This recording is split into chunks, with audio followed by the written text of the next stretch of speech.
Argentina ব্রাজিলের খেলা নিয়ে বাঙালিদের উত্তেজনা উন্মাদনা, দুই দলের সমর্থকদের একে অপরকে কটাক্ষ, ক্ষেত্রবিশেষে হাতাহাতি, এসব সম্পর্কে আপনার মন্তব্য জানতে চাই।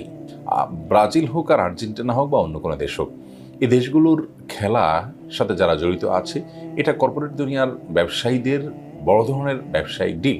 দুনিয়ার মানুষকে উন্মাদনার মধ্যে বোধ করে তারা তাদের ফায়দা হাসিল করছে। যারা খেলছে তারা লাভবান হচ্ছে, যারা হারছে তাদেরও লাভ থেকে খালি নয়।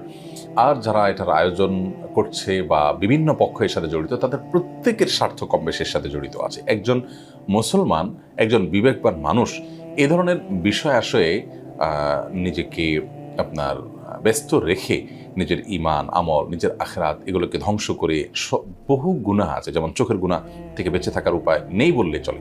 এ ধরনের পরিস্থিতির মধ্যে পড়ে একজন ইমানদার কোনো অবস্থাতে নিজেকে ক্ষতিগ্রস্ত করতে পারেন না। এটা কোনো বুদ্ধিমান মানুষের কাজ হতে পারে না। আল্লাহ তাআলা আমাদেরকে বোঝার তৌফিক দান করুন এবং এ ধরনের উন্মাদনা থেকে আমাদের জাতিকে, আমাদের দেশের মানুষকে আল্লাহ তাআলা রক্ষা করুন। এটি অর্থহীন উন্মাদনা। আপনি কেন খুশি হচ্ছেন? তাদের কেউ জিতলো, কেউ হারলো, কেউ গোল দিল, কেউ গোল খেলো, তাতে আপনার কি আসে যায়? এই ছোট প্রশ্নটুকু নিজের বিবেককে করার মতো ফুরসত আমাদের নেই। এবং এগুলোর কারণে সবচেয়ে বড় যে ক্ষতিটা হয়, তখন আমাদের ঈমানের ধার কমে যায়। দুনিয়ার এত তুচ্ছতে তুচ্ছ বিষয় নিয়ে আমরা সিরিয়াস হয়ে যাই এবং সেটা মারামারি, হাতাহাতি পর্যন্ত যায়।